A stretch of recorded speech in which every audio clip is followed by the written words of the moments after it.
अपने बच्चों के लिए देना है कि नहीं देना है? अपना बच्चा खातिर देवे के बाद कि जात खातिर देवे के बाद? अरे जात चाहिए कि अपने बच्चों का भविष्य चाहिए? आधा आदमी के ना बुझाई, हाथ नीचे करी, हमरा बुझाता। आधा आदमी को नहीं बुझाया कि बच्चा के लिए वोट देने से क्या हो। अभी आप जादू देखिए क्या होगा। आपने मोदी का चेहरा देखकर वोट दिया तो चाय बेचे वाला मोदी आपके वोट से देश के राजा हो गए। आपने लालू जी का चेहरा देखकर वोट दिया तो भविष्य चलावे वाला लालू यादव 30 बरस से बिहार के राजा हैं।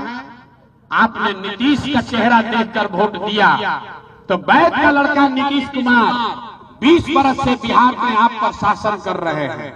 एक बार मेरे सलाह मानिए, एक बार मेरा सलाह मानिए, एक बार जीवन में वोट अपने बच्चों का चेहरा देखकर दीजिए। आपके वोट में इतना ताकत है, आपका बच्चा भी बेरोजगार नहीं रहेगा। तब अगर बुझा गए लोग तो अब फिर से हाथ उठाएं और जोर से बताइए, हाथ उठाकर मुट्ठी बांधिए। मुट्ठी बांधने के बाद हाथ खोले के नहीं थे, मुट्ठी बांध कर संकल्प लेना है। अगली बार वोट अपने बच्चों के लिए देना है कि नहीं देना है? जोर से बोलिए, देना है कि नहीं देना है? अगर आप झूठा संकल्प नहीं लिए, हाथवा नीचे कर लीजिए। अगर रउआ सब झूठा बात ना बोल लीजा तो हमरा से लिख के ले ली। इस बार जब आप दिवाली और छठ मनाइएगा, अब क्या लीजिए, दिवाली और छठ रउआ मनाई तो आपके जीवन का, आपके बदहाली, बिहार के गरीबी बदहाली का ये अंतिम दिवाली और छठ होने जा रहा है। अब बजा लीजिए ताली तो बताएंगे कैसे। ना बजा ताली, अरे अपना गरीबी खत्म करने के लिए भी ताली ना बजा रहा है। यहाँ का आदमी ऐसा सटिया गया। बजाओ ताली जोर से, तब बताएंगे क्या हो जाए छठ के बाद।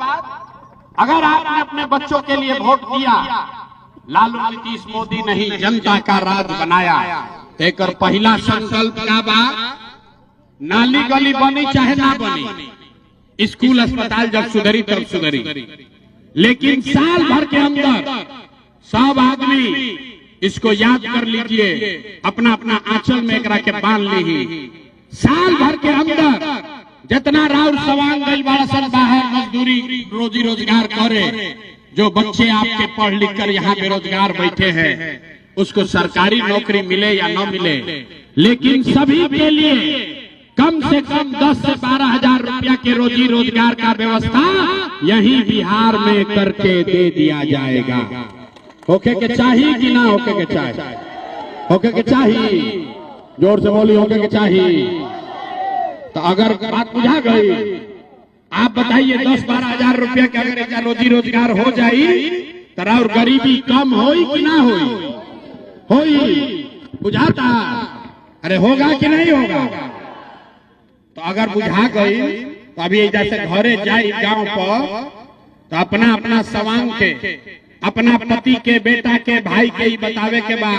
बहरी रहता तो फोन करके बतावे के बा के बचवा अब की हाली जब दिवाली या छठ में घरे आइबो, अब की हाली जब दिवाली या छठ में घरे आइबो तो फिर जीवन में कभी 10-12 हजार रुपया के मजदूरी रोजगार के लिए अपना घर परिवार बिहार छोड़कर बाहर नहीं जाना पड़ेगा।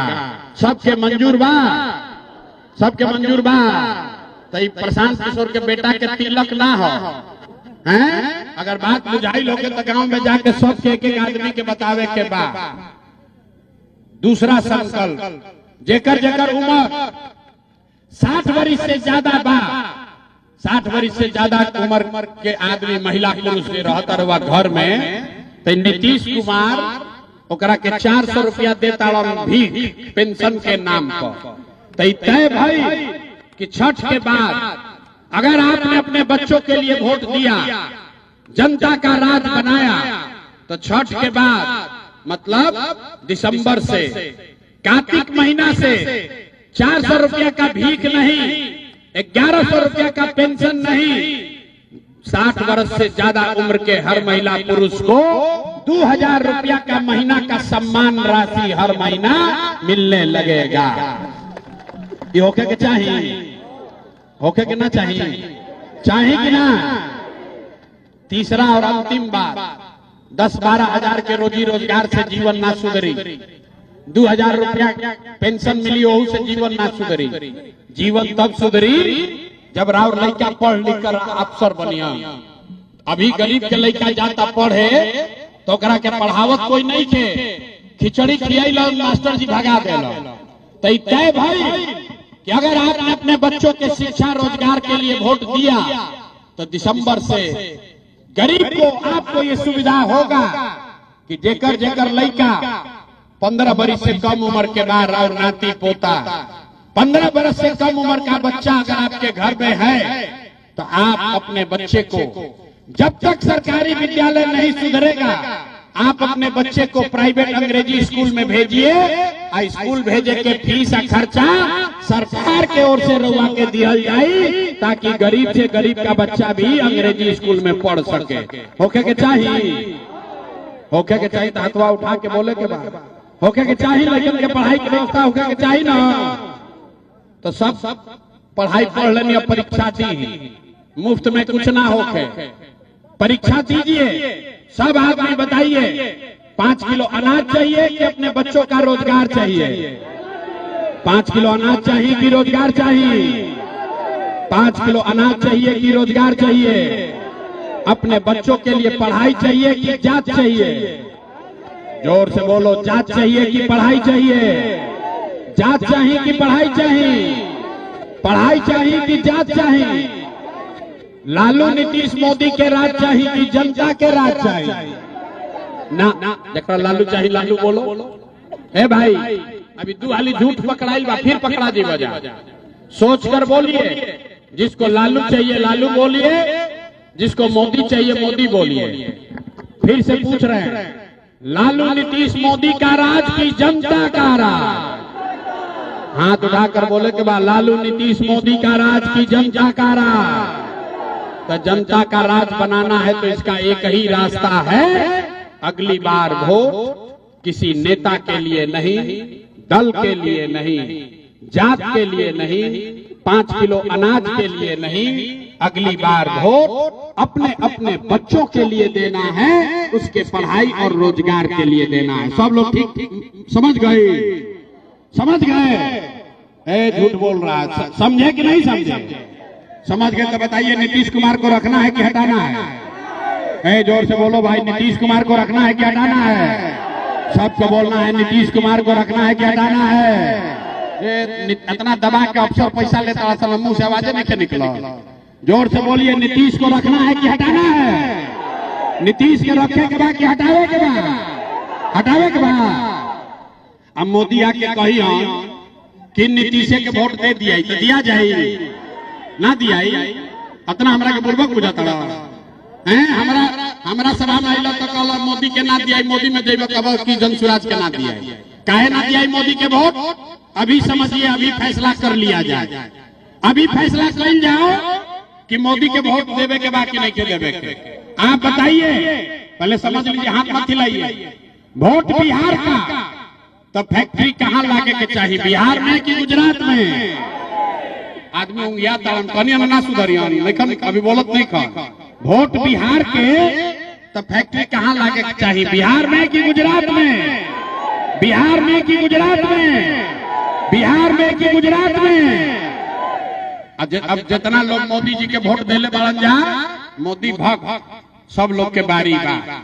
सोच के बताओ, पिछला 15 साल में मोदी ने फैक्ट्री कहाँ लगाया, बिहार में कि गुजरात में? मोदी फैक्ट्री कहाँ लगाइलन, बिहार में कि गुजरात में? आवाज नहीं निकला? मोदी मोदी मोदी हतना चिल्लाता जाए, अब मुंह से आवाजें नहीं निकला? अरे बोलो मोदी भक्त लो, 15 वर्ष में मोदी ने फैक्ट्री कहाँ लगाया, बिहार में कि गुजरात में? बिहार में कि गुजरात में? अभी ना सुधारी हम देखा कैसे चुपाइल बांध जला जाए के, अब डर के मारे बोलत नहीं खान। अरे बोलो, मोदी ने फैक्ट्री कहाँ लगाया, बिहार में कि गुजरात में? अरे भाई, तब वोट बिहार से, अब फैक्ट्री लगी गुजरात में, ये मंजूर है? मंजूर है? मंजूर है भाई? नहीं है तो हाथ उठाकर बोलिए, मोदी कहना पर वोट दे भी दिया जाये। अजय नहीं उठाओ तो सबके देखता नहीं। हाथ उठाकर बोलिए मोदी काला वोट दीजिएगा, मोदी काला वोट दीजिएगा। ए भाई मोदी काला बना दीजिएगा तो नीतीश कुमार तो गई लो रैयन की जय, रैयन की जय। अरे जोर से बोलिए रैयन की जय, रैयन की जय, रैयन की जय, नीतीश कुमार जय। तो नीतीश और मोदी चल गए, बच गए लालू। तो लालू के ललटेन चाहिए। ए भाई लालू का ललटेन चाहिए। अभी मोदी वाला कहानी है तो बड़ा मजा आई, अब लालू वाला के बारी बा, अब ललटेन वाला के बारी बा। ए भाई जितना आदमी ललटेन के बटन दबावा तला जा, सोच के बताइए अपहरण रंगदारी फिर से वापस चाहिए, बिहार में जंगल राज फिर से चाहिए। हाथ उठाकर बोलिए लालू का ललटेन चाहिए, लालू का जंगल राज चाहिए, चाहिए भाई। कहे ले जाता जा, बोला जा ललटेन पर बटन दबाए हैं।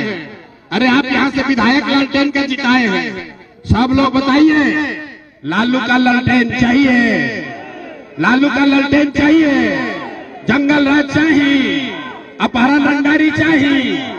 तो लालू नीतीश मोदी तीनों चल गई तो के बचा, कौन बचा? अरे भाई दिनकर के नाम सुनने वाली, राष्ट्र कवि दिनकर बिहार के बेगूसराय के रहन, तो उन्होंने लिखा कि सिंहासन खाली करो कि अब जनता आती है। तो बिहार में अब लालू नीतीश मोदी तीनों साथ, अब जनता का बारी है, आपकी बारी है, आपके बच्चों के राजा बनने की बारी है। तो सब लोग सोच के बताइए लालू नीतीश मोदी तीनों गैलन के बचा, कौन बचा? जोर से बोलिए कौन बचा, कौन बचा? हाथ उठाकर बोलिए कौन बचा, कौन बचा? अरे मुंह से आवाज नहीं निकला, नेता सब इतना चूस ले बासन के मुंह में दम नहीं के बचा। अरे जोर से बोलो कौन बचा? लालू नीतीश मोदी तीनों साफ, कौन बचा, कौन बचा?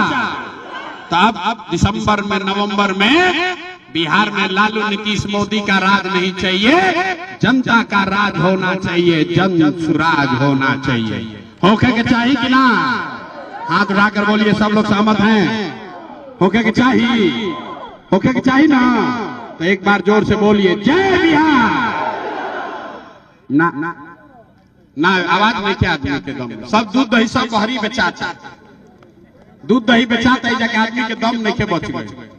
जय बिहार, जय बिहार, जय बिहार। घबराई मत, अब 4 महीना में बिहार में व्यवस्था बदले वाला बा, बिहार में आपके बच्चों का राज आने वाला है, आपकी गरीबी बदहाली खत्म होने वाली है। जय बिहार। अरे सीओ पीडीओ के यहाँ रसीद कटाने में पैसा लग रहा है कि